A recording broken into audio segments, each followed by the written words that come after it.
Pierre-Guillaume Urtubé. C'est moi qui vais animer cette assemblée à l'intérieur de cette porte ouverte du bureau de projet REM pour Ville-Mont-Royal. Alors, merci à tous et à toutes d'avoir décidé de passer la seule belle journée de l'été avec nous. C'est très apprécié. Alors, je vous présente immédiatement les gens qui sont assis avec moi à l'avant et ensuite, je vous explique le déroulement de cette assemblée. Madame Virginie Cousineau, qui est directrice des affaires publiques pour le REM. Tout de suite, à côté de Madame Cousineau, Monsieur Jean-Philippe Pelletier, qui est directeur adjoint pour la réalisation sur l'antenne Deux Montagnes pour le REM. Au bout de la table, Monsieur Giovanni Cipolla, qui est directeur pour le secteur Deux Montagnes de Nouvelle Ère, M. Denis Handloer, qui est directeur des opérations pour le REM. À ses côtés, Caroline Larose, qui est porte-parole pour le ministère des Transports du Québec. Et au bout de la table, M. Simon Charbonneau, qui est dans l'équipe des affaires publiques de l'Autorité régionale de transport métropolitain, qu'on appelle l'ARTM. L'Assemblée va se dérouler de la façon suivante. Vous avez déjà eu l'occasion de parler à nos experts. À la fin de l'Assemblée, on réouvre la période d'échange avec nos experts derrière. S'il vous reste des questions, vous voulez aller les rencontrer, avoir des éclaircissements, vous pourrez toujours le faire. Mais pendant l'Assemblée elle-même, il y aura une présentation d'une durée d'environ 30 minutes où on va fournir un maximum d'informations sur ce qui s'en vient avec le projet du REM. Et ensuite, on ouvre une période de questions. On en a fait plusieurs, là, des assemblées de ce type, en général environ 1 heure. Puis après cette période de questions, comme je vous disais, vous pourrez faire des discussions avec nos experts si vous le souhaitez. Si jamais on n'est pas capable de vous donner toutes les informations que vous souhaitez obtenir ce soir, vous pouvez laisser vos coordonnées, puis on s'assurera de vous les transmettre en complément dès que possible. Il y a des fiches qui vous permettent de laisser vos coordonnées, comme d'ailleurs vous pouvez vous inscrire à tous nos outils de communication. Les gens sont à l'avant, à la table, pour vous expliquer comment ça fonctionne. Alors, ça va tout le monde? Alors, je cède immédiatement la parole à Mme Virginie Cousineau, directrice des affaires publiques du REM, pour cette présentation. Et tour à tour, les intervenants en avant compléteront. Mme Cousineau. Oui, merci. Alors, bonsoir tout le monde. Ça nous fait extrêmement plaisir d'être ici. En fait, c'est la 3e année consécutive. On a presque une date anniversaire. Je pense que la première fois, c'était le 17 juin 2017, ensuite le 18 juin 2018 et le 19 juin 2019, nous voici. Alors, encore une fois, on est là pour vous parler du réseau express métropolitain, ce que ça veut dire concrètement sur le territoire donc du secteur de la Ville de Montréal, donc l'arrondissement Côte-des-Neiges et Notre-Dame-de-Grâce, et évidemment la Ville de Mont-Royal.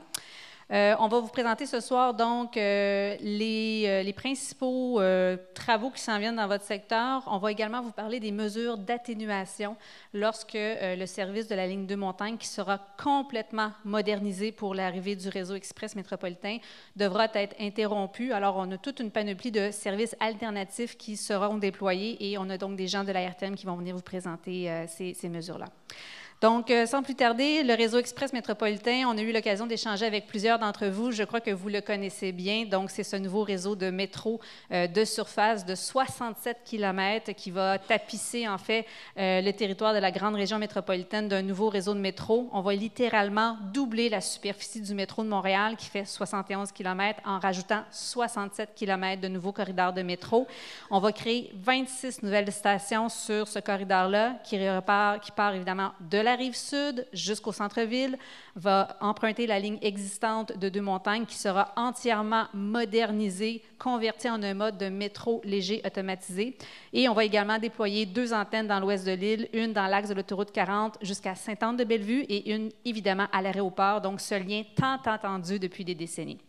Un élément important à souligner, le REM sera connecté au réseau du métro. On va créer 3 connexions. D'abord, on crée 2 stations dans le tunnel du Mont-Royal, qui est un tunnel centenaire, avec donc une connexion à la station Édouard-Montpetit de la ligne bleue, donc tout le secteur des universités, des hôpitaux. Imaginez l'attrait que cette desserte-là aura pour les étudiants, mais aussi les travailleurs du secteur. Une station à McGill avec la ligne verte, donc tout le secteur du pôle des affaires et de l'Université McGill, et bien entendu, une connexion à la station Bonaventure, Gare Centrale.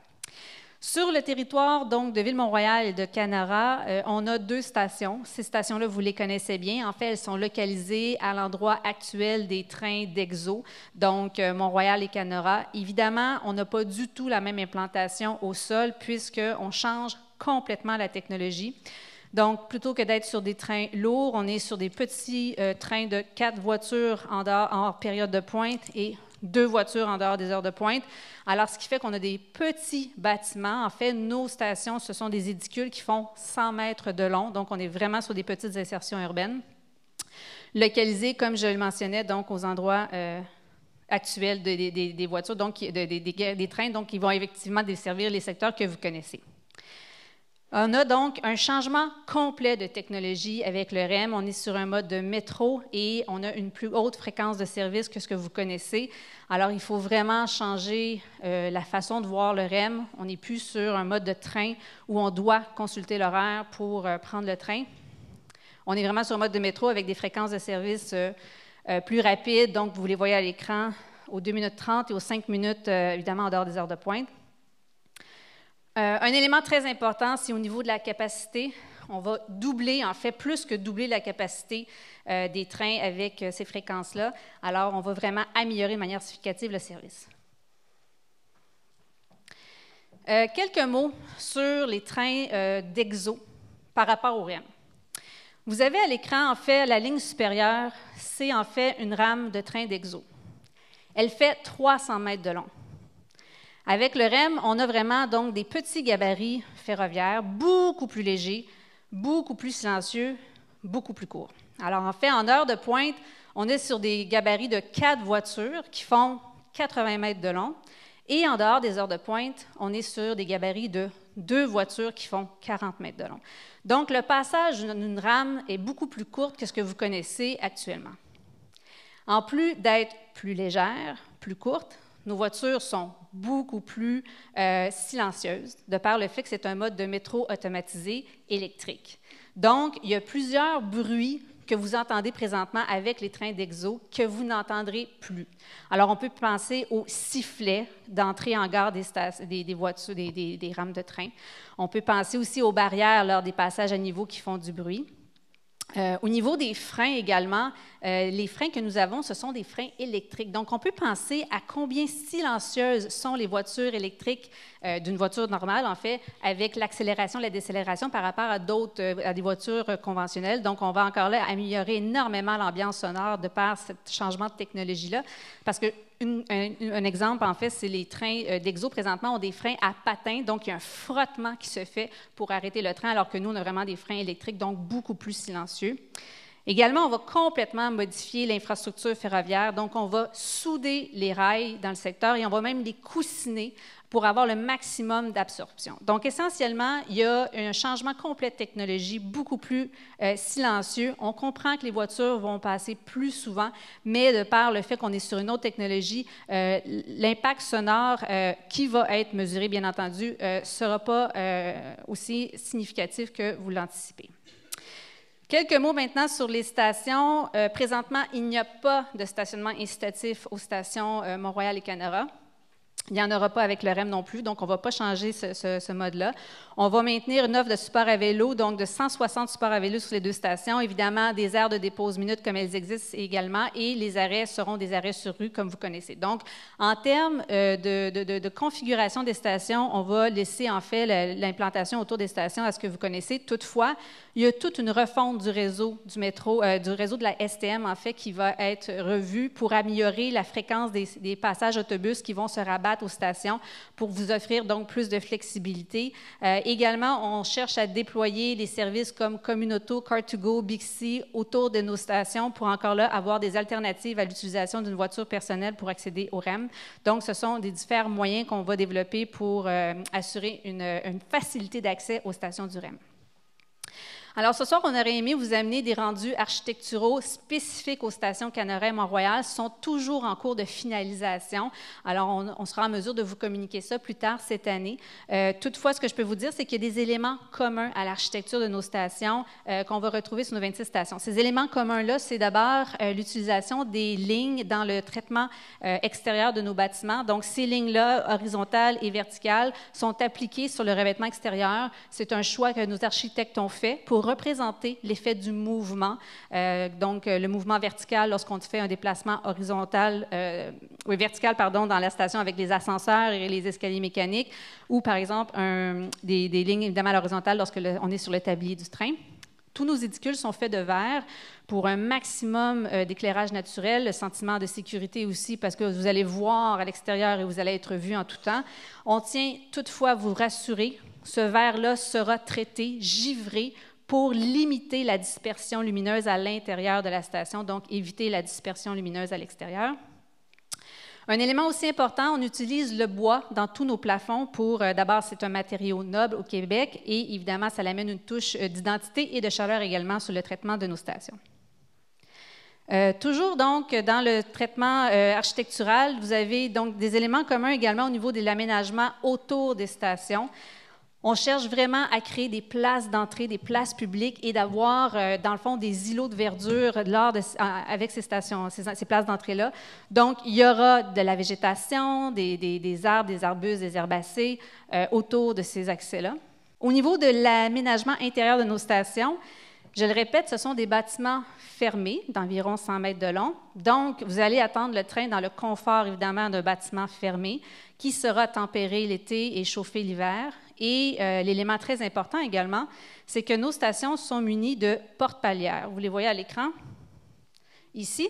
Donc, en fait, c'est comme des portes d'ascenseur, alors qui ne s'ouvrent que lorsque le train est en station. Donc, ça nous amène un maximum de fiabilité et de sécurité parce que les gens ne peuvent pas accéder à la voie lorsque le train n'est pas là. Toutes nos stations sont accessibles universellement et le Wi-Fi sera également disponible sur l'ensemble du réseau. Alors ici, vous avez un rendu 3D animé de nos fameuses voitures. Donc, on voit d'abord qu'on est sur un gabarit de métro, plus petite évidemment que les voitures que vous connaissez.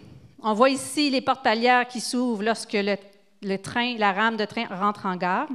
On est sur un mode de métro automatisé, donc il n'y a pas de conducteur au bout des cabines, mais toutefois, en tout temps, il y a du personnel à bord ou dans les stations et sur l'ensemble du réseau pour assurer la sécurité et l'information passagers. Il y a des endroits réservés dans les voitures pour l'accessibilité universelle, pour les personnes également avec des poussettes. On peut circuler de part et d'autre des voitures du REM. Donc, en fait, on est sur une configuration de type BOA. Donc, on peut circuler de part et d'autre d'une voiture.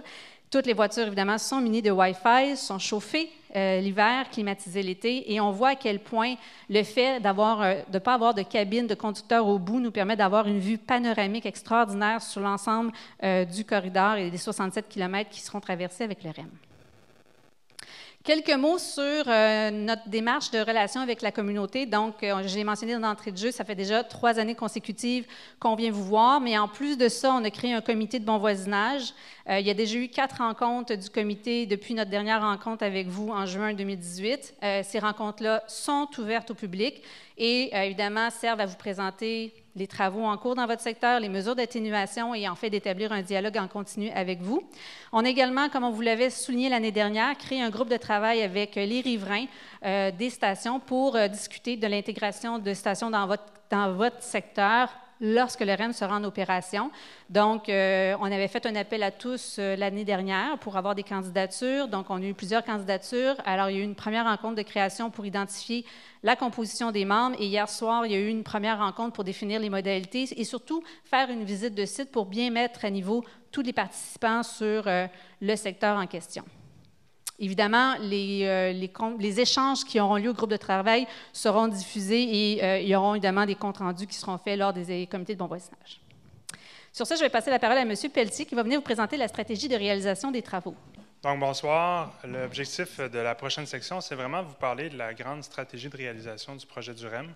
Par la suite, Nouvelle-Ère va pouvoir vous exposer les prochains travaux qui sont à venir dans les prochains mois, plus spécifiquement pour les stations Canora et Mont-Royal. D'entrée de jeu, on voulait juste présenter, certains d'entre vous qui ont déjà participé à plusieurs rencontres avec nous connaissent peut-être les 2 prochaines diapositives, mais juste pour le bénéfice de tous, recontextualiser un peu Projet REM Nouvelle-Ère. Donc, encore une fois, Projet REM est la branche de la CDPQ Infra qui réalise le projet du REM, donc on est le donneur d'ouvrage. Suite à un processus d'appel de qualification et d'appel de proposition, Nouvelle-Ère est le groupe qui a remporté le projet pour faire la construction et la conception des infrastructures du REM.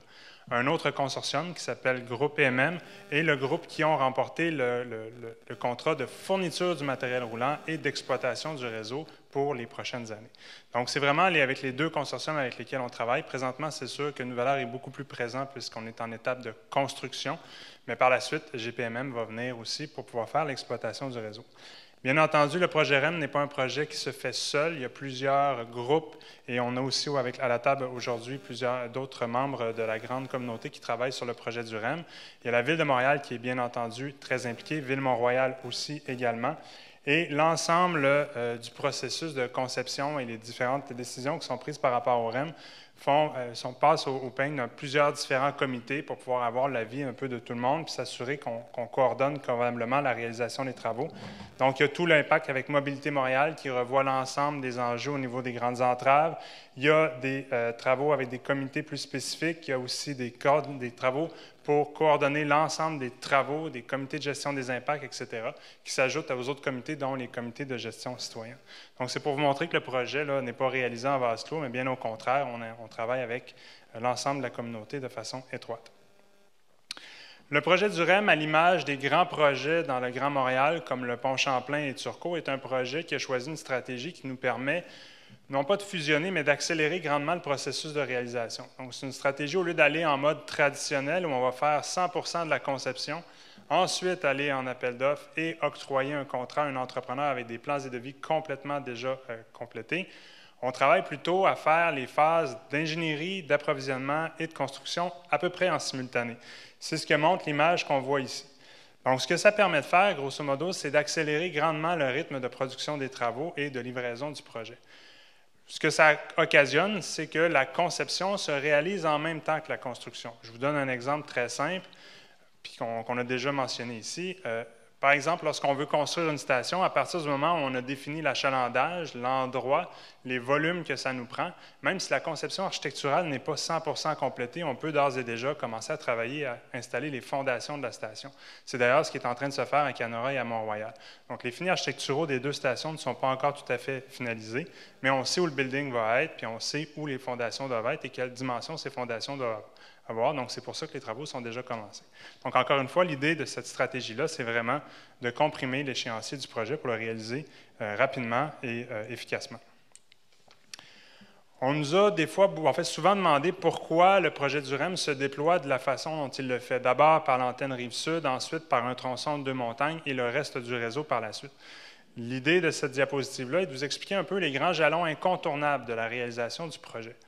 D'abord, on le dit souvent, le projet du REM est un projet qui est 100% automatisé. Donc, Mme Cousineau le mentionnait, puis on le voyait sur les images des voitures. Il n'y a pas de conducteur à bord des voitures. Le système est 100% automatisé. Pour pouvoir gérer ce type de train-là, ça prend donc un centre de contrôle, un système nerveux, comme un cerveau, si vous voulez. Et ce cerveau-là doit être situé à un certain endroit. Donc, étant donné qu'on positionne ce centre de contrôle-là sur la rive sud, on met aussi annexé à tout ça un centre d'entretien, puisque les rames du REM doivent commencer à être entretenues, puisqu'il y aura des déploiements en différentes phases. Donc, ça nous prend un centre d'entretien pour entretenir ces voitures-là. Comme les deux infrastructures sont situées sur la rive sud, à la terminale rive sud, c'était logique de faire l'antenne Rive-Sud en premier. Par la suite, on a des travaux intensifs à faire dans le tunnel Mont-Royal, tunnel qui est intimement lié à l'histoire de Ville-Mont-Royal. Donc, ces travaux-là sont d'abord sa modernisation. C'est un tunnel, comme on l'a mentionné, qui date de presque 100 ans maintenant, en fait de plus de 100 ans maintenant. Et comme on l'a mentionné aussi, on crée deux nouveaux accès au réseau du métro, donc avec la ligne bleue Édouard-Montpetit et avec la ligne verte McGill, qui sont deux nouveaux pôles qui n'étaient pas accessibles par les usagers de Deux-Montagnes jusqu'à maintenant. Mais vous comprendrez que ces travaux-là, c'est des travaux excessivement importants à faire. Donc, on ne peut pas réaliser ces travaux-là quand le REM va être en service. Donc, c'est pour ça que cette partie-là de l'antenne ne peut pas être faite et mise en service tant que Deux-Montagnes, Édouard-Montpetit et McGill ne seront pas en service. Donc, c'est les grands jalons qui sont directement liés à l'antenne de montagne, en plus de la jonction de l'Ouest, qui est l'infrastructure que l'on doit construire ici, qui va permettre de venir récupérer les voies de Sainte-Anne-de-Bellevue et les voies de l'aéroport qui viennent se marier avec le tronçon principal du REM et pour permettre aux trains d'accéder au centre-ville ainsi qu'à la Rive-Sud.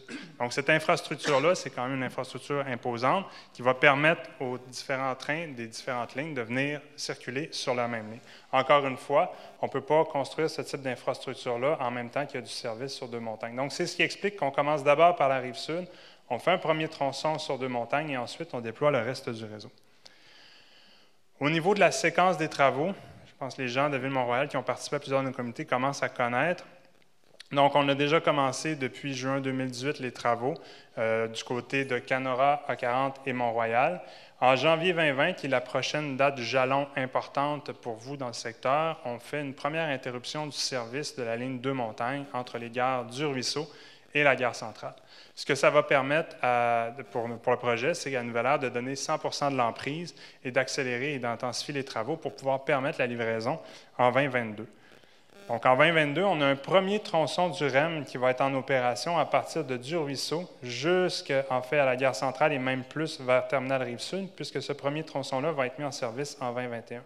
Puis vous allez voir tantôt dans la présentation que vont faire nos collègues de la RTM et du ministère, le réseau du REM va devenir aussi une mesure d'atténuation pour les gens pour lesquels le service sur Deux-Montagnes ne sera plus accessible à partir de la mi-2021. Donc, l'antenne de montagne complète mise en service en 2023 avec le reste du réseau.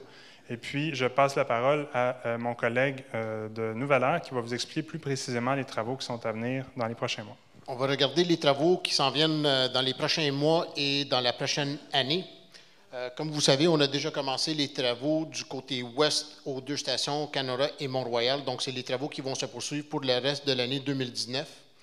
En début 2020, nous allons commencer avec les travaux de remplacement des deux ponts, soit celui à Jean-Talon et Cornwall. Ces deux ponts-là sont rendus en fin de vie, donc ils doivent absolument être remplacés avant de mettre le nouveau REM en service. Donc, on va regarder un petit peu l'échéancier de l'ensemble des travaux. On va faire un petit retour en arrière en 2018 jusqu'à la réouverture de la ligne qui va se passer en 2022. Donc, à l'été 2018, on a débuté les travaux en essayant de libérer les espaces de travail. Donc, on a fait le transfert de l'électrification des trains de EXO pour être capable de libérer les espaces de travail du côté est et du côté ouest. Ça nous a permis, à l'automne 2018, de débuter les travaux de la station, les fondations de la station du côté ouest. Ces travaux-là se sont poursuivis pendant la période hivernale pour nous permettre d'arriver où on est arrivé le 21 août, où on a fait le transfert de la voie unique sur le côté ouest et nous permettre de libérer l'espace du côté est. Depuis ce moment-là, nous avons commencé à faire les travaux de rampe d'accès. On est en train de s'installer, puis on va commencer prochainement à faire les travaux d'excavation pour commencer les travaux de fondation. Ces travaux-là vont se poursuivre jusqu'en 2020, où jusqu'en 2020, on va avoir l'arrêt du service. À ce moment-là, les travaux vont s'intensifier. À partir de ce moment-là, on va commencer à ériger les structures d'acier aux deux stations. On va aussi commencer, comme dit précédemment, les travaux sur les deux ponts à Jean-Talon et à Cornwall. Les travaux vont se poursuivre en 2020. À partir du printemps 2020, on va commencer avec les travaux de reconstruction de la voie existante. Ils vont se poursuivre jusqu'en 2021 pour permettre la réouverture du service en 2022. Donc, le premier tronçon, comme M. Pelletier vous a indiqué tantôt, qui va être fermé, c'est vraiment de la gare centrale jusqu'à Du-Ruisseau. Donc, encore une fois, on va faire un retour. Donc, l'ensemble aux deux stations, c'est vraiment le côté est qui va être utilisé pour être capable de faire les travaux. Il va y avoir certains travaux qui vont continuer quand même du côté ouest pour être capable de finaliser les travaux de fondation parce qu'on n'est pas encore arrivé à la fin avant la structure d'acier. Donc, ces travaux-là vont se passer en parallèle, mais le gros des travaux vont vraiment se passer du côté est. Donc, les travaux... Lorsque on arrive à la fermeture du segment, on va commencer avec l'érection de la structure d'acier et les travaux du pont Jean-Talon, qui va se faire en deux phases. Pour être capable d'effectuer, on va voir un petit peu plus tard dans la présentation, ce pont-là, on doit maintenir la circulation sur le pont, donc on va venir phaser les travaux. On va utiliser la moitié du pont pour permettre la circulation. On va démolir l'autre moitié et faire la reconstruction. Donc, les travaux vont se poursuivre avec la reconstruction de la voie et finalement pour remettre tout ça en service en 2022. Donc, on va regarder un petit peu l'empreinte qu'on va prendre pour être capable de réaliser les travaux. On va commencer avec la station Canora. On a présentement l'arbre de chantier qui a été installé pour être capable d'effectuer les travaux du côté ouest. Donc, pour être capable de poursuivre les travaux, nous allons emprunter une empreinte qui est un petit peu plus grande. Maintenant, on s'en va de l'autre côté de la rue, maintenant à Canora. Donc, on occupe une voie sur Jean Talon pour être capable d'effectuer les travaux. Et on a construit une rampe d'accès pour être capable de descendre à la station à partir de Jean Talon pour permettre les travaux de construction. Cette configuration-là va être maintenue jusqu'en novembre de cette année. Par la suite, on va venir augmenter la zone d'empreinte pour être capable de nous permettre de faire les travaux une fois que l'arrêt de surface est effectué. Donc, à partir de ce moment-là, on va venir fermer l'intersection de la rue à Canora, prendre la moitié de la rue Jean-Talon pour permettre les travaux de démolition et de reconstruction. Pour la station Mont-Royal, on est en train de reconfigurer un petit peu l'espace qu'on est en train d'occuper. Il y a des places de stationnement qui sont présentement occupées, qui sont de ce côté-ci. Ces places de stationnement-là, on va retirer les installations qu'on a présentement en place pour libérer ces espaces de travail-là, puis on va concentrer nos espaces de travail vraiment près de la station pour être capable du moins possible impacter les commerçants. Donc, cette configuration-là va rester en place jusqu'au mois de novembre de cette année. Par la suite, on va faire une modification de l'heure de travaux qui va venir chercher un petit peu plus d'espace pour être capable de permettre la construction de la station finale, donc la mise en place de la structure d'acier et la finalisation des approches de la station. Les mesures d'atténuation qui ont été mises en place jusqu'à maintenant pour minimiser les impacts sur les résidents, on a utilisé des caissons acoustiques installés autour des compresseurs. On a utilisé aussi des caissons acoustiques autour de l'équipement d'impact et des vibros pour être capable de minimiser les nuisances pour les résidents et aussi l'utilisation de toiles acoustiques pour être capable d'envelopper nos équipements pour minimiser aussi les impacts sonores. Qu'est-ce qui va être mis en place dans les prochaines semaines, 2 semaines? C'est vraiment la mise en place d'un mur du côté est, directement à côté de nos travaux. Ce mur va être installé, il y a une longueur approximative de 200 mètres et va être installé directement sur la clôture existante. C'est la mesure de mitigation qui permet de réduire au maximum les nuisances sonores aux résidences qui vont être adjacentes aux travaux. Le mur va avoir une hauteur approximative de 3 mètres. Comme je vous dis, devrait être finalisé d'ici la fin de la semaine prochaine. Pour qu'est-ce qui est des ponts, comme je vous ai expliqué tantôt, le pont Jean Talon va être effectué en 2 phases. Donc, on vient transférer le trafic sur un côté en contresens.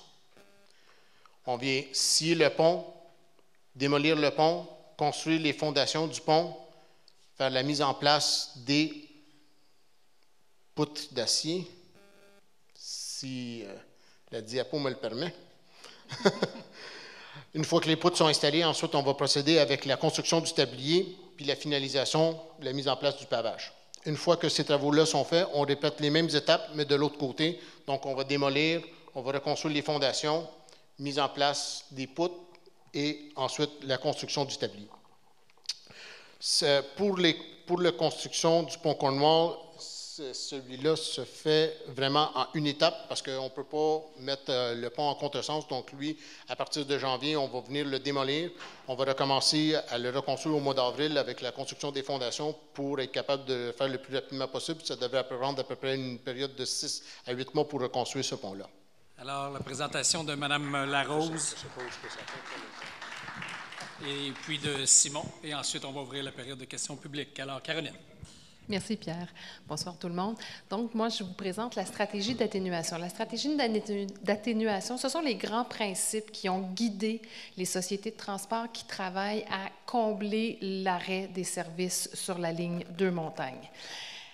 Il y avait 4 grands défis auxquels on devait répondre et évidemment, le premier, c'est la diagonale qui est irremplaçable. En ce moment, le train de la ligne de montagne, pour vous, vous le connaissez bien, c'est un service exceptionnel pour vous mener directement au centre-ville en un temps qui est absolument impossible à compétitionner.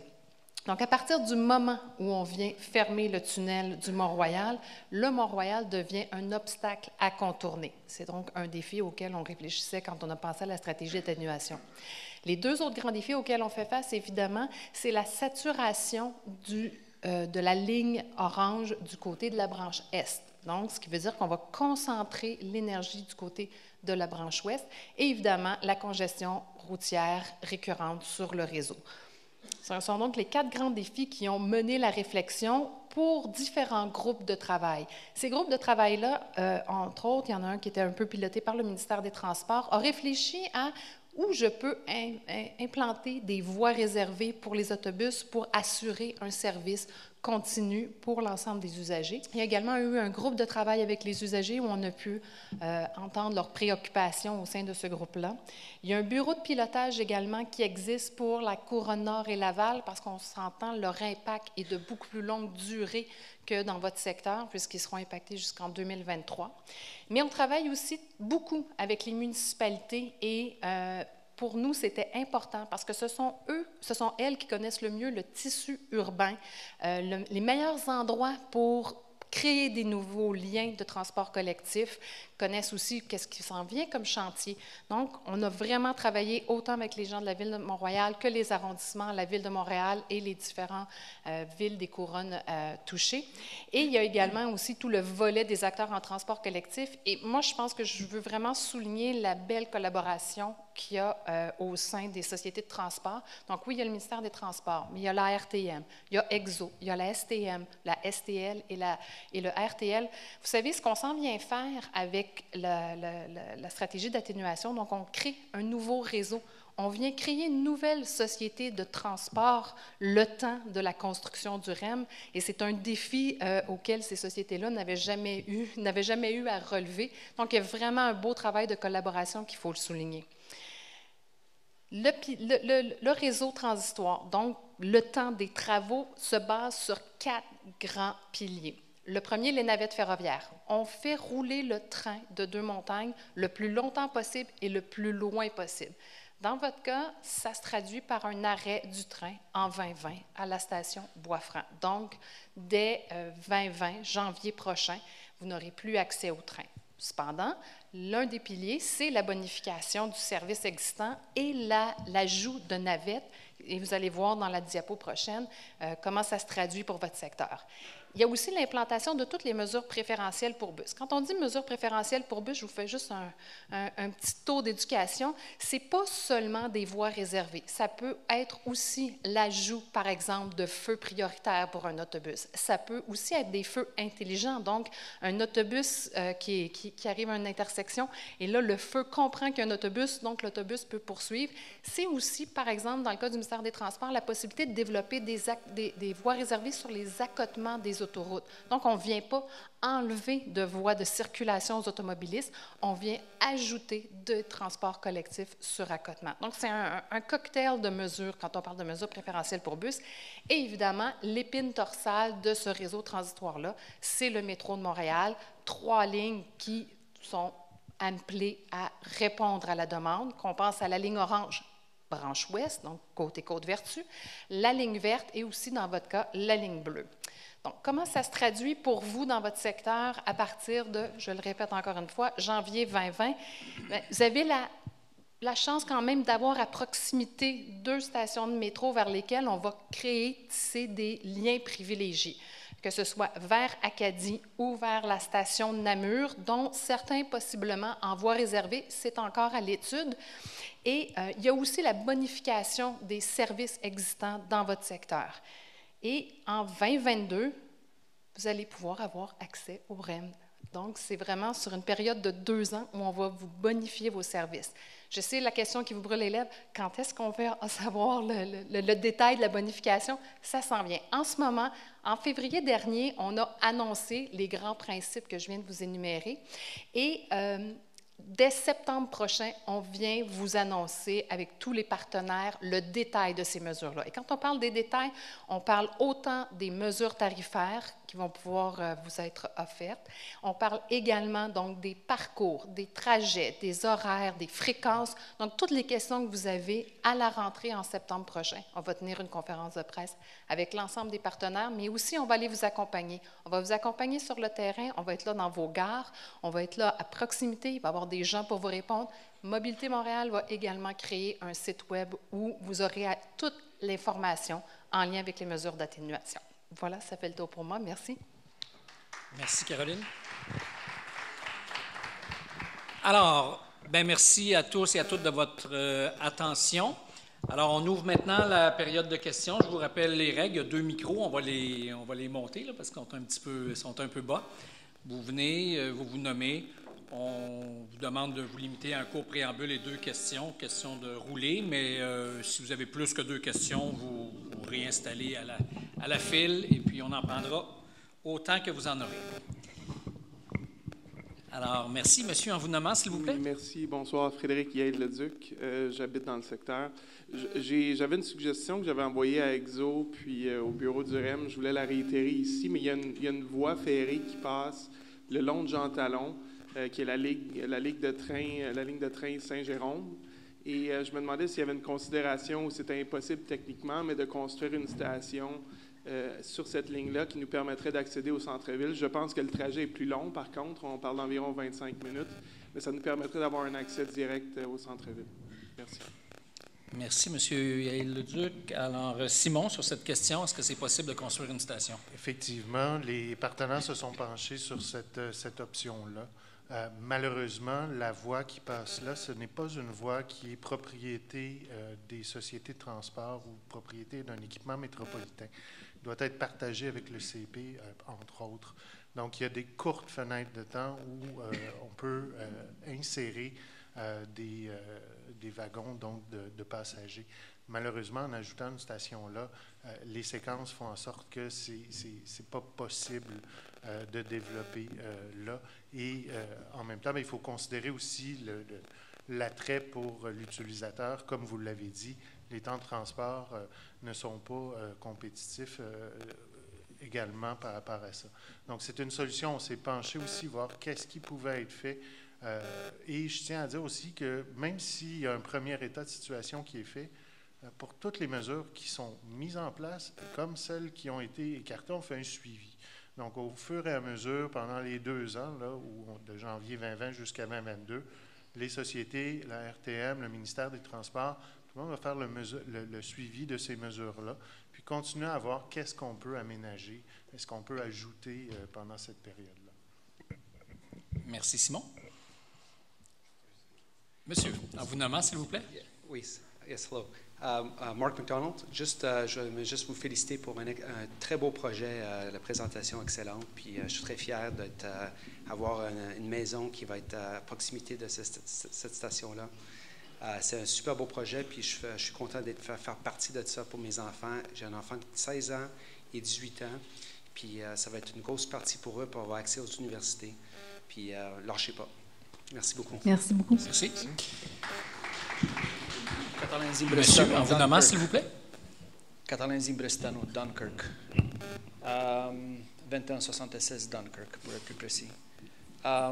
C'est très bien, les mesures d'atténuation sonore pendant les travaux, mais justement, ça fait 12 mois qu'on nous avait promis le fameux étude sur l'impact sonore qui n'est jamais venu. Est-ce que vous avez des nouvelles là-bas? Oui, alors... Oui, bonjour. Bonjour, M. Zimbrestano. Oui, en fait, effectivement, on a eu un certain décalage. L'étude est en cours de production. L'objectif, c'est de pouvoir avoir des résultats d'ici la fin de l'année, même avant la fin de l'année, à la rentrée. Oui, 2019, effectivement. En fait, on est vraiment en train de reprendre l'ensemble des mesures de bruit qui ont été prises ce printemps. On a eu un printemps un peu tardif, alors évidemment, on doit attendre qu'il n'y ait plus de neige. Donc, mais l'étude est en cours, sera disponible plus tard cette année et sera partagée avec l'ensemble des citoyens, autant au groupe de travail sur le REM en exploitation que, évidemment, au comité de bon voisinage qui a aussi des préoccupations sur ces questions-là. Encore une fois, dans ce cas-là, pourquoi est-ce qu'il y a 12 mois, vous nous avez dit que c'était imminent? Effectivement, on a eu une planification qui a dû être ajustée pour des raisons d'échéancier, mais je peux vous assurer que l'étude sera disponible cette année et ça ne change pas le fait. Votre préoccupation, c'est qu'à l'ouverture du REM, il y a des mesures d'atténuation du bruit pour les passages des voitures et c'est certain que ça sera mis en application avant l'ouverture du REM. On sait que c'est votre préoccupation. Alors, toute l'ingénierie va se faire en amont de l'ouverture pour s'assurer que s'il y a des impacts significatifs, il y aura des mesures d'atténuation avec des écrans acoustiques, par exemple. Donc, je peux vous coter sur ça que l'étude va être publiée avant la fin de l'année? Oui, exactement. OK, je vais vous envoyer un courriel pour vous rappeler ça. Vous pouvez envoyer les courriels à l'adresse du REM sans aucun problème. Merci, monsieur. Monsieur, en vous nommant, s'il vous plaît. Bonsoir. Mon nom est Pierre Saint-Louis. Je demeure sur Kenaston et Dunkirk. Alors, moi, une question qui n'a pas été discutée ce soir, c'est le passage scolaire sur Lazare. Je pense que c'est quelque chose qui est très important au niveau scolaire, parce qu'il y a 3 écoles qui sont desservies par ça.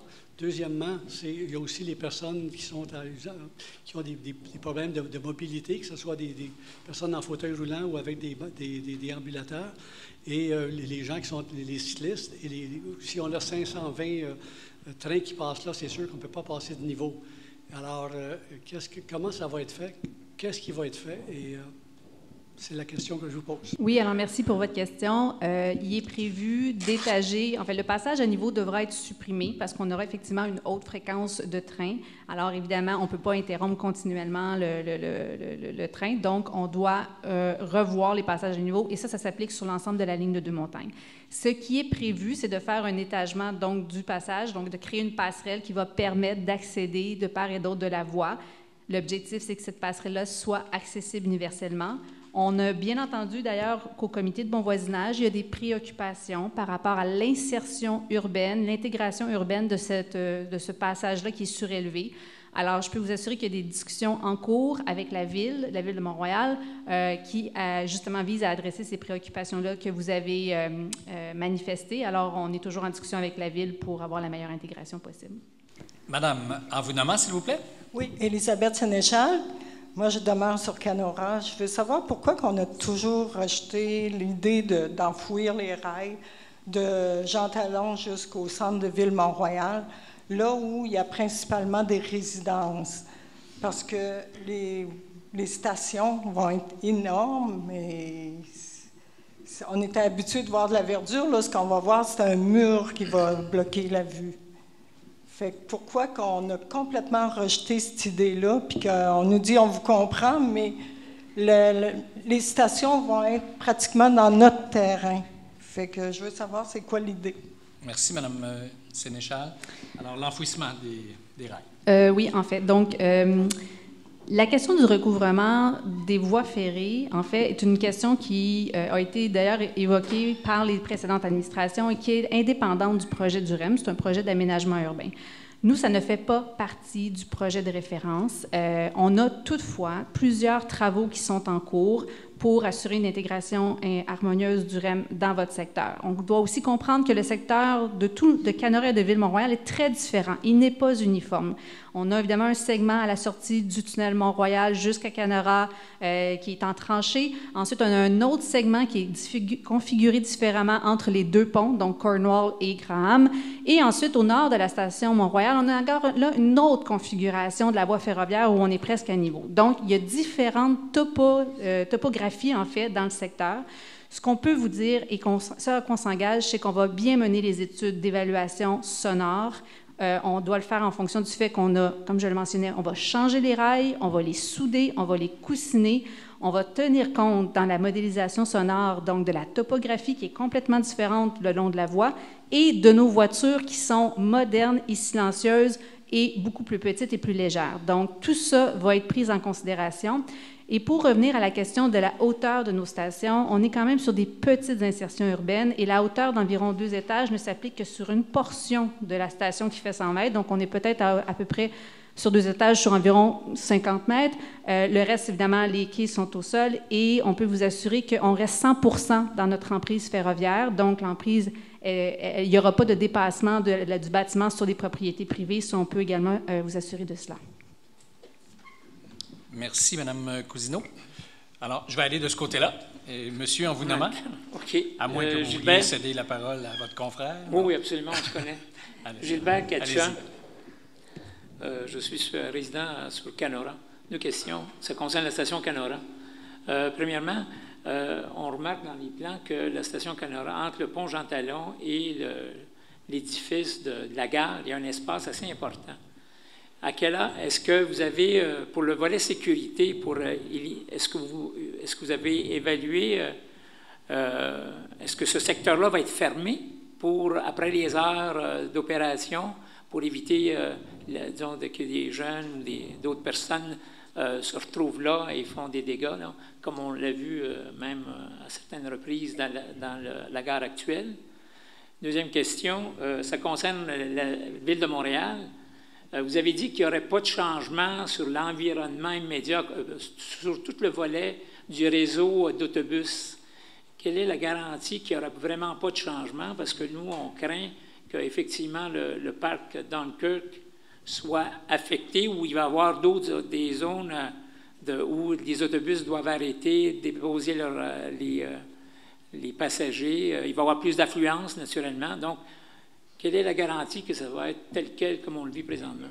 Merci pour vos deux questions. Alors, pour la sécurité, M. Andloer. Et puis ensuite, on prendra les garanties de réaménagement pour les autobus. Oui, les stations du REM sont des stations qui sont des bâtiments fermés. Évidemment, pendant la journée, tout ça est ouvert, facilement accessible universellement, soit par des ascenseurs, des escaliers mécaniques, des escaliers. Mais après la fermeture, il y a des grilles comme les stations de métro, si vous avez eu l'occasion de voir comment c'est. Au-dessus, alors non, quand ouvert entre les deux. Entre les deux, entre le pont Jean Talon et... Non, ils ne pourront plus descendre là. L'accès ne se fera plus par là. L'accès se fait vraiment par un accès latéral. Ça ne sera pas fermé complètement de manière aérienne, là, mais les gens n'accepteront pas par là. Okay. Alors donc, ça c'est la première question. Je vois dans vos yeux savoir. Enfin, si vous avez besoin de compléments, vous reviendrez sans aucun problème. Maintenant, sur l'autre question, qui est quelles sont les garanties qu'il n'y aura pas de réaménagement à cause des trajets d'autobus, des nouveaux débarcadères, l'avenir du parc Dunkirk, etc. Parfait. En fait, quand je mentionnais qu'on n'avait pas de modification, c'est qu'on ne crée pas de stationnement incitatif aux stations, on ne crée pas des terminus d'autobus à vos stations. Ce que je voulais souligner, c'est qu'on va rester sur le même concept que vous avez, c'est-à-dire des déposes minutes et des arrêts d'autobus sur rue.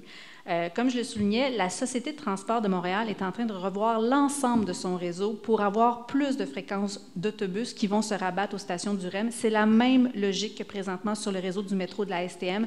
Il y a beaucoup des réseaux, des lignes d'autobus qui se rabattent sur des stations du métro. C'est exactement ce qu'ils veulent faire pour les stations du REM. Alors, est-ce que les arrêts sur rue seront déplacés? Il est peut-être trop tôt pour évaluer tout ça. La STM est en train de revoir son réseau. Mais ce qu'on voulait vous dire, c'est qu'il n'y aura pas d'infrastructures comme des terminus ou avec des boucles d'autobus imposantes ou des stationnements incitatifs qui seront ajoutés au paysage que vous connaissez. En complément, la STM s'est engagée à faire cette refonte-là, mais en allant dans les communautés pour consulter les usagers et les citoyens. Donc, on parle de la STM pour la refonte des réseaux. Oui. En temps et lieu, lorsqu'on arrivera là, au secteur ici, la STM a déjà fait des consultations numériques et s'est engagé aussi à être présent dans les communautés. Ça s'est déjà fait sur les premières parties des stations REM et ça se fera également ici. Donc, l'idée, c'est vraiment de travailler avec le tissu urbain qui existe et de permettre aussi aux citoyens, aux usagers de s'exprimer. Merci. Je vais vous donner la parole, monsieur, mais juste avant de le faire, je vais juste dire... Quand quelqu'un répond puis que vous faites un commentaire, là, il faut revenir au micro pour refaire le commentaire à la fin parce que je vois que les gens dans le fond de la salle ne vous entendent pas. Alors, juste pour aider à la compréhension de tous, si vous avez des compléments ou des commentaires supplémentaires, vous êtes le bienvenu, mais au micro. Monsieur, en vous nommant, s'il vous plaît. Oui, Georges Sayeg, 19 Lazare. Je vais parler du passage Lazare-Jasper parce que c'est un problème pour beaucoup de gens. Ça a été souligné ce soir. Et je ne sais pas si tous ceux qui sont présents ici ce soir savent que la ville de Mont-Royal refuse catégoriquement le plan proposé par Nouvelle Ère, ou bien plutôt le REM, qui est CDPQ Infra. Pour ceux qui ne le savent pas, CDPQ Infra propose de construire un passage à niveau à 10 mètres de hauteur, ce qui équivaut à 3 étages. En plus, il y aura des zigzags pour atténuer la pente. Les citoyens n'en veulent pas, la ville n'en veut pas. Et il y a d'autres solutions qui ont été proposées et qui supposément sont sous étude. Les écoles ont écrit pour souligner leur préoccupation avec la sécurité des enfants. Il y a des centaines d'enfants qui traversent la rue Lazare-Jasper et il faut que la Caisse de dépôt, CDPQ Infra, accepte que c'est inacceptable parce que, malheureusement, il faut s'attendre à ce qu'il y ait des accidents. C'est ça la réalité. Il y a des enfants qui traversent, il y a des parents avec des poussettes, il y a aussi des aînés, il y a des cyclistes. C'est un passage qui est très utilisé. Il y a d'autres solutions, qui ont été mises sur la table. Il faut que ça soit accepté. Un autre point, je fais partie du comité de l'intégration du REM en exploitation. Et évidemment, une des choses qui nous ont été mentionnées, c'est que s'il y a un sujet qui ne sera pas discuté, c'est l'enfouissement, comme la dame a parlé tantôt, là. Je pense que le dernier clou a été cogné par la Caisse de dépôt. Il n'y aura pas d'enfouissement, malgré que c'est totalement inacceptable, malgré que la Ville l'a demandé, malgré que les citoyens l'ont demandé. Et malheureusement, vous en faites maintenant, vous ne parlez plus de train léger, vous parlez de métro, excepté que c'est un métro à ciel ouvert. Alors, il faut que vous acceptiez que nous n'acceptons pas ça, mais malheureusement, vous avez toute l'autorité nécessaire pour faire ce que vous voulez. Le gouvernement du Québec vous l'a donné. Je tiens tout simplement à exprimer le désarroi de tous les citoyens. C'est tout. Merci, M. Selig. Virginie, peut-être sur l'état du dossier sur Jasper. Oui, Lazare. donc merci, M. Sayeg, pour votre question. En fait, effectivement, il y a des discussions en cours avec la Ville de Mont-Royal. On a bien reçu les commentaires des citoyens au comité de bon voisinage qui nous ont exprimé leurs préoccupations par rapport à la passerelle Lazare, également relayées par la Ville de Mont-Royal. Donc, les discussions sont en cours. Je peux vous assurer que le message que vous avez porté ce soir nous a également été porté par la Ville et on est en discussion à ce sujet.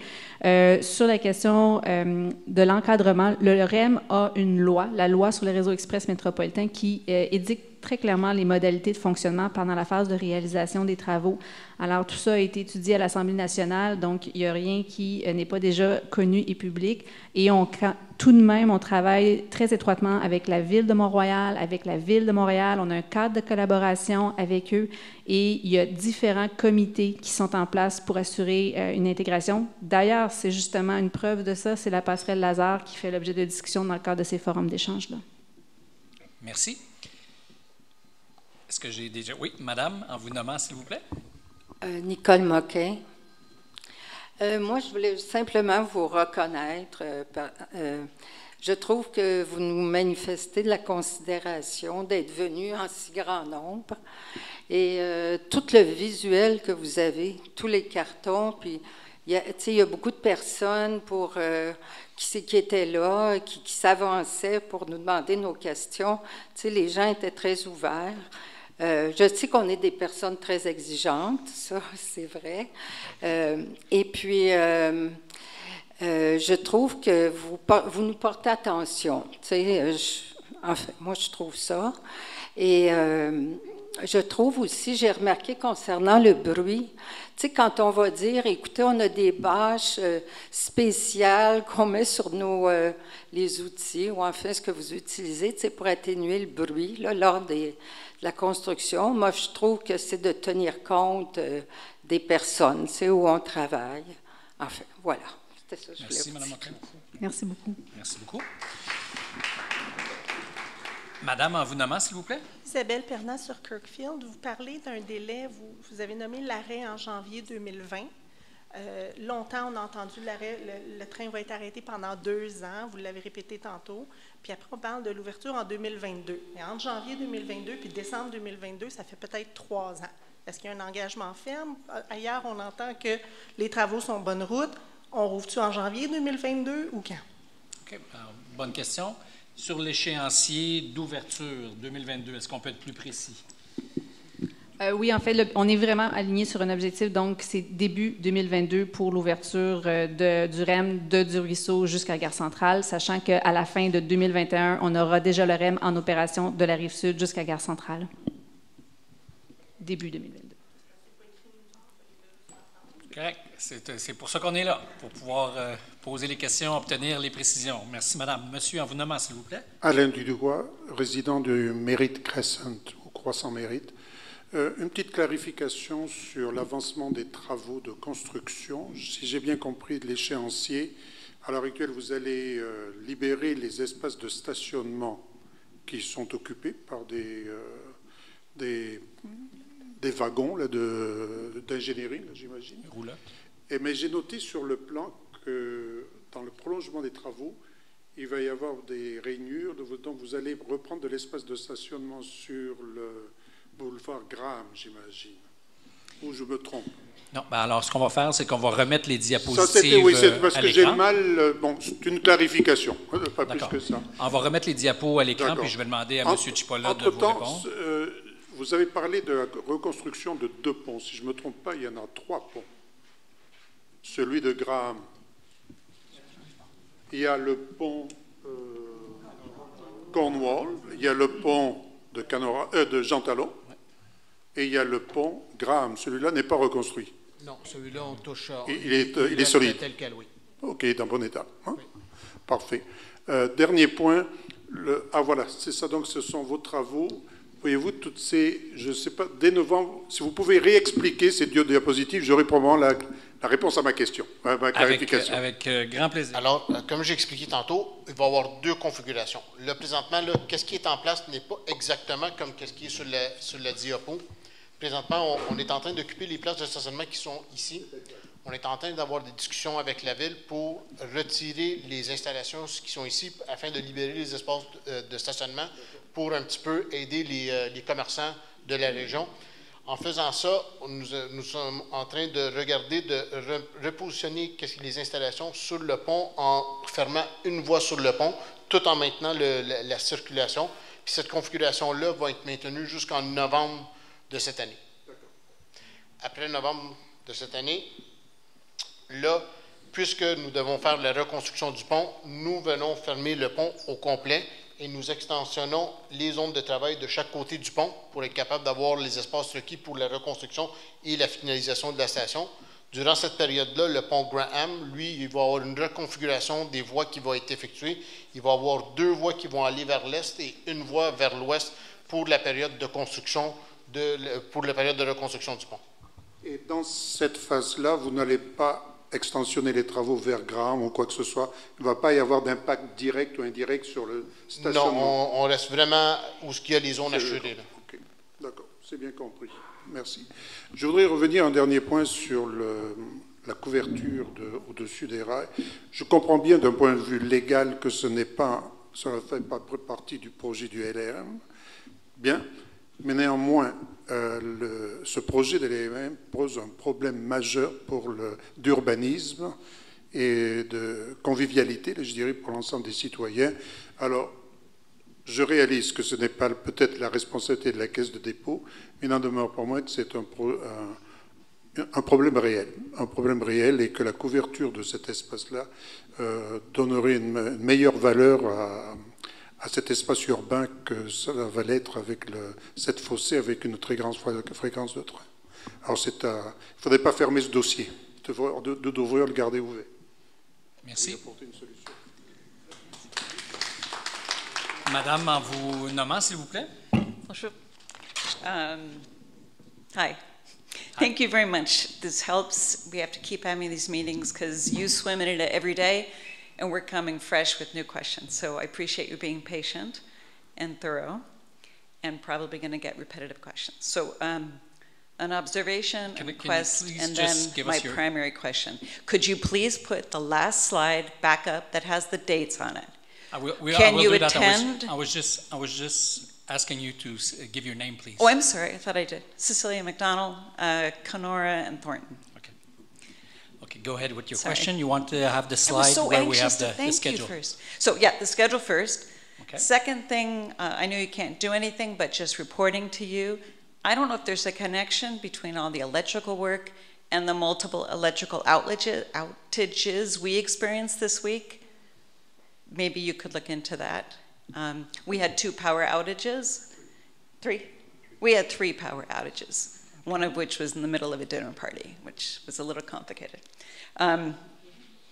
Also, the pylon sound, I would encourage you to pursue what mitigation you can do because it is quite loud. I know you're working on it, but I would just report from the field.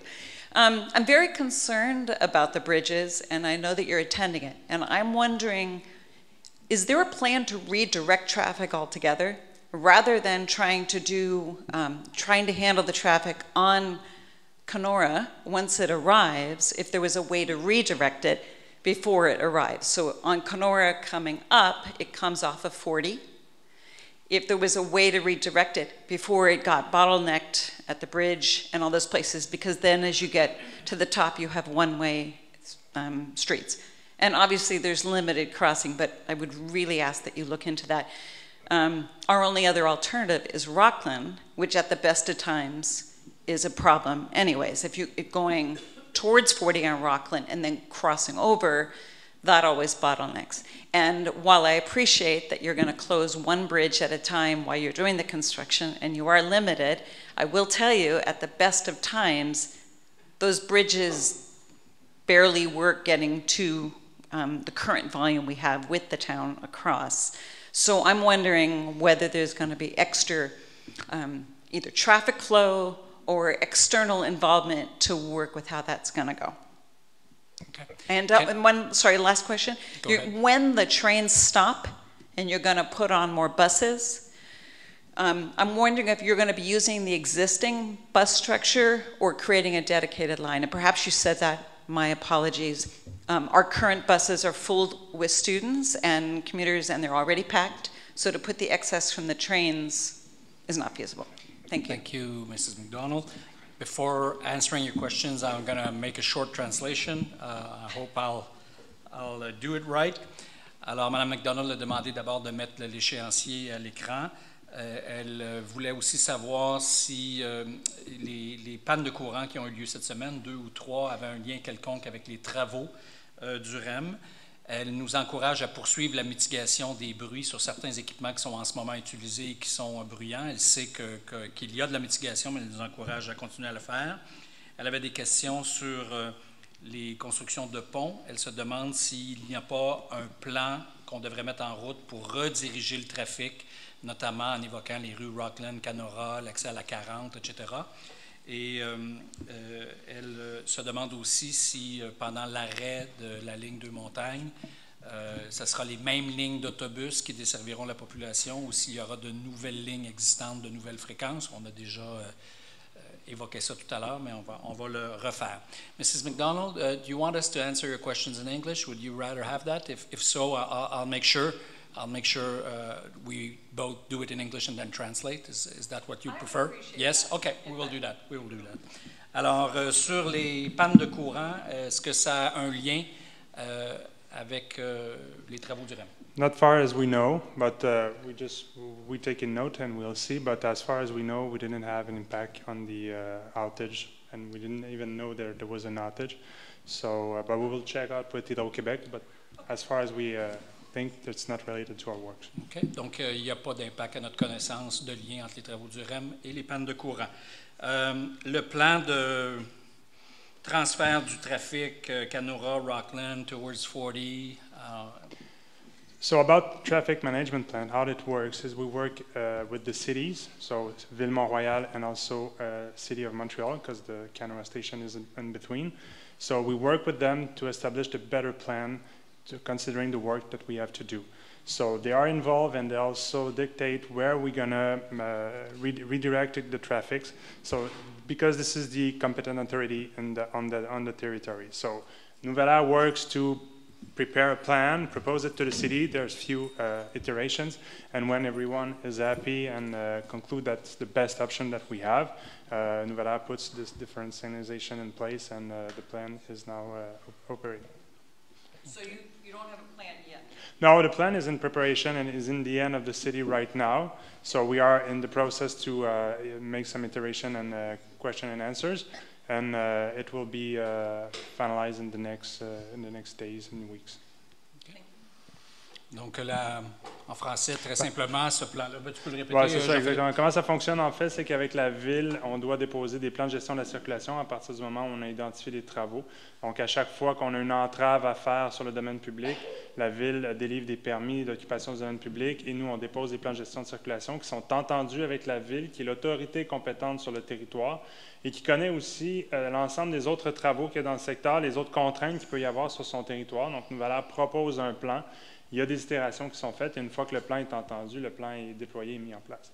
Le plan là, pour la prochaine phase des travaux qu'on a vus, notamment pour la construction des ponts, reconstruction des ponts Jean Talon et Cornwall, est encore en discussion avec la Ville. Oui, alors, I just want to add something. If you experience other electrical outrage, feel free to write us, and we'll make sure we'll check out if it's related to our work site or not. So we've got all the information on the desk for email. Alors, donc, c'est possible de nous écrire s'il y a d'autres pannes d'électricité pour qu'on vérifie immédiatement.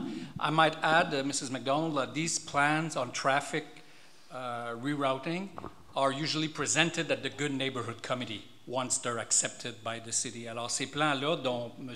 Pelletier parle sont régulièrement présentés au comité de bon voisinage, qui sont des assemblées publiques auxquelles vous êtes toujours les bienvenus. Alors, la dernière question de Mme McDonald, est-ce qu'on parle de plus d'autobus? Est-ce que c'est sur les lignes actuelles qui sont déjà pleines? Simon? As for mitigation measures, we're working with the elected officials and their technical expert to make sure that we minimize the impact on residential area. What we're looking into is to bonify certain routes and to add a new high-performance bus shuttle that will get from the center of Mont-Royal to Namur and another one to Acadie. So you have both directions, south and north and east and west. Pour les mesures d'atténuation, donc il y a un des principes de base de l'intervention, c'est de minimiser l'impact sur les milieux résidentiels. Donc nous travaillons avec les élus et leurs représentants, les experts techniques des arrondissements, pour s'assurer qu'on minimise cet impact-là, d'une part. D'autre part, il y aura bonification de certaines lignes en place et il y aura 2 nouvelles navettes à haute fréquence entre le secteur Namur, la station Namur sur la ligne orange, donc nord et sud, et la station Acadie qui donnera une direction est-ouest. Merci. Thank you, Mrs. McDonald. Je voulais juste apporter des éléments d'information supplémentaires sur les pannes de courant. C'était 3 les 10 derniers jours, d'une moyenne de temps d'à peu près entre 20 et 30 minutes. Et c'était tout le secteur est de la voie ferrée qui était affecté par cette... je ne peux pas vous dire quelle était la dimension du secteur, mais certainement de Wicksteed jusqu'au boulevard Laird, donc c'est assez significatif. Et c'est très rare que nous ayons de telles pannes. Donc la question est bien posée, est-ce qu'il y a un lien? Merci. Merci. Oui. Monsieur, vous avez peut-être répondu à la question que j'avais. Mon nom est Pierre-François Payette. Je suis résident de Ville-Mont-Royal depuis 25 ans maintenant et utilisateur du train depuis 25 ans. Ma question est pour Mme Catherine et pour M. Simon au sujet des mesures d'atténuation, la navette qui va partir donc du côté ouest de la gare Mont-Royal vers Namur. Pourquoi Namur plutôt que de la Savane? Première question. Et si c'est Namur, je suppose que vous allez penser à une voie réservée et il faudrait faire attention, d'une part, à l'intersection nord-est qui est extrêmement achalandée. C'est un coin où il y a beaucoup de gens qui tournent, donc il va y avoir un refoulement. D'une part, il faudrait peut-être penser à des stationnements supplémentaires pour des vélos, pour des gens qui voudraient plutôt que de prendre la navette, se déplacer en vélo. Merci, monsieur. Alors, Madame Catherine, qui s'appelle Caroline, en fait. Alors, plutôt qu'elle vous le dise elle-même, je le dis à sa place. Alors, Madame Catherine. Je vais passer la parole à Simon qui va pouvoir vous expliquer pourquoi on a privilégié Namur. Voilà. En fait, ce que j'ai peut-être oublié de mentionner, c'est que Namur est déjà une station extrêmement achalandée, alors que de la Savane ne l'est pas. Oui. En fait, c'est un séquencement aussi avec des interventions qui auront lieu à de la Savane de façon très, très directe. Là. Donc, il y aura des interventions à ce niveau-là. Et donc, on privilégie la station Namur. Pour ce qui est des voies réservées, effectivement, on regarde... Oui, je n'ai pas compris ce que veut dire séquencement, pardon. C'est qu'il y aura des interventions qui ne sont pas liées directement avec le REM dans l'environnement de la station de la Savane. Vous voulez dire des travaux? Exactement. Des Pardon. interventions. Donc, il y aura des travaux de la Savane, donc c'est pour ça qu'on va aller vers Namur. Donc, on privilégie, là, effectivement. Pour ce qui est des voies réservées, tout à fait noté, c'est effectivement dans nos priorités. La raison des voies réservées, c'est de fiabiliser les temps de transport. Alors, on travaille justement avec les experts qui connaissent très bien le tissu urbain pour s'assurer on place les voies réservées non seulement, j'ai parlé tout à l'heure d'impact sur le milieu résidentiel, mais également d'être le plus efficace possible pour envoyer les gens puis avoir des temps de transport le plus fidèles. Pour ce qui est du transport actif, ça fait également partie de ce qu'on regarde. On sait que pendant les périodes plus chaudes, il est quand même possible là, de se véhiculer pour une bonne partie de la population. Ça fait partie de ce qu'on regarde également. Merci. Je vois Jean-Vincent. Est-ce que c'est monsieur qui veut poser une question derrière? Allez-y, monsieur. All the way along Brittany and Glengarry, all these apartment buildings have been in place now for a number of years. We think there's about 6,000 to 7,000 population all along there. For us to take the train, and of course seniors are even worse off, but you'd have to walk about half a mile to get to the one in Mount Royal. Right at the 40, as you go under the 40, there's a big, huge parking lot. I'm not sure if it's public property or whatever. I just wanted to leave a request that perhaps you should think about a station at the 40 because there's massive traffic and there's all sorts of people that would certainly use the train. The other one is at the other end you have an ancient crossroad between CNR and the CPR, probably going on 100 years. It crosses right at Bates Road. And I can remember as a young lad that there was stairs on the north side of the railroad tracks for all the people in Outremont and coming down the hill. They could get into the train going downtown without crossing the tracks. So I thought maybe there's going to be a station there that should be expanded to take in the fact that people should be able to get on that train north or south of the tracks. I can also mention to you I lived in Rosner for a few years, and I took the train in to go downtown. I did it for 2 years, and then I moved to TMR. But anyhow, the train would come right to that Bates Road. Right below me, there would be the beautiful metro going right into downtown. You could never get off. There was no station. And then you would continue on away out to Côte Vertu and come around to Montreal West and then go all the way down to Windsor Station, which took about another half hour, 40 minutes. You should be encouraging people to get off the Park Avenue train and go downstairs and get on the metro, and you're going to even put on much more trains. I think it would be much more useful. So have you looked at those two things? I don't know. Thank you very much for your question. Alors, monsieur habite sur la rue Brittany et il se pose la question de la possibilité d'une station supplémentaire autour de la 40. Et il évoque aussi les endroits où les anciennes voies se croisent, le CN et CP. Et donc, il y a des escaliers là, du côté nord. Alors, est-ce qu'il y a une forme d'utilisation de ces espaces-là qui sont prévus? Et puis, il souhaite aussi, dans les mesures de mitigation, qu'on encourage plutôt les gens à aller vers Parc. Alors, c'est Simon, peut-être, sur ces questions-là. Est-ce que c'est possible de... Oui, sur la 40, Virginie, puis ensuite sur la 40. Yeah, so actually we are planning a station near the A40 highway. It's close to the Stinson Street and Hodge Street.